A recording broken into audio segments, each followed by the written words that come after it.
नमस्ते मित्रमैत्रिणींनो, छायाताई भगत सूर्योदय वृद्धाश्रम चॅनलमध्ये आपलं स्वागत आहे. आपल्या आश्रमामध्ये कुंडीमध्ये आळू लावलेला आहे आणि त्या आळूला छान पानं आली आहेत. त्या पानांचं आपण आजी आजोबांसाठी आळूची वडी करणार आहोत.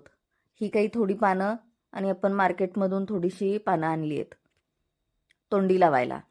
बघा कशी छान हिरवीगार पानं आहेत. आणि ही अजिबात खाजरा आळू नाहीये, म्हणजे हा वडीचा आळू आहे आणि खूप चांगला आळू आहे. आपण आता ते धुवून घेणार स्वच्छ. मार्केटमधून पण थोडी आणली आहेत. काय होतं, कधी कधी आजी आजोबांना तोंडी लावायला थोडंसं वेगवेगळं काय असलं की त्यांच्याही तोंडाला चव येते आणि त्यांना बरं वाटतं थोडं. हे बघा, हा मार्केटमधून आणलेला आळू आहे. आता पूर्ण रेसिपी काही दाखवली नाही. आळूच्या वड्या त्याला पीठ वगैरे लावून तयार केल्यात.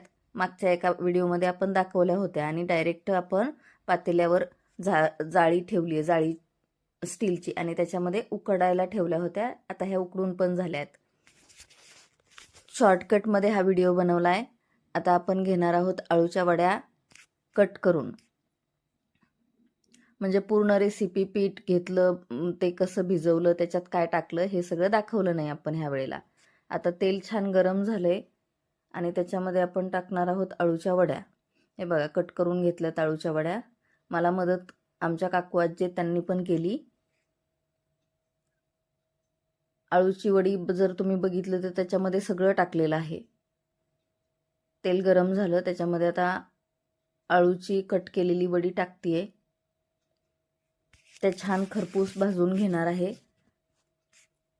आणि हे सगळी आजी आजोबांच्या डिमांड, मागणीनुसार बनवली. आजीने एका बघितलं की पानं आली आहेत, त्यांनी येऊन सांगितलं की ताई आळूला पानं आली आहेत खूप चांगली, वड्या करा की. तर मग त्या केल्या. म्हटलं ठीक आहे, सगळा स्वयंपाक झालेला आहे, तर आपण आळूच्या वड्या करूयात. हे बघा, छान त्याला रंग पण चांगला आलाय, त्याच्यातले तीळ पण दिसत आहेत आपल्याला. आपले आजी आजोबांचे छोट्या छोट्या ॲक्टिव्हिटीज आपण दाखवतो. आपल्या यूट्यूब चॅनलला लाईक करा, शेअर करा, फॉलो करा, सबस्क्राईब करा. म्हणजे तुम्हाला जेव्हा वेगवेगळ्या ॲक्टिव्हिटीजचे व्हिडिओ टाकले जातील तेव्हा ते पाहायला मिळतील. आणि तुम्हाला जेव्हा शक्य आहे, पुण्यातले असाल तर नक्की भेटायला या. थँक्यू.